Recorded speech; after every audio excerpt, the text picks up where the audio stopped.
remontlarni zo'r qilib qo'yishibdi, lekin bu uyimizga havas qilganda bitta like bosib qo'yinglar mana.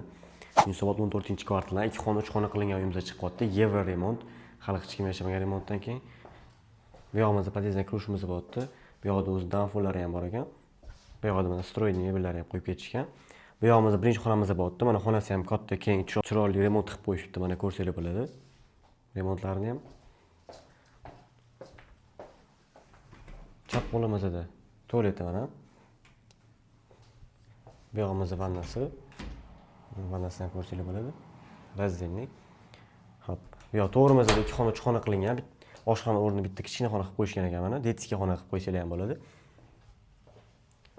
Bu yog'imiz zal qismimizda mana zalni ham chiroyli remont qilishibdi lekin remontlarga baho berib qo'yasizlarmi? Eshiklari ham oynali eshiklar.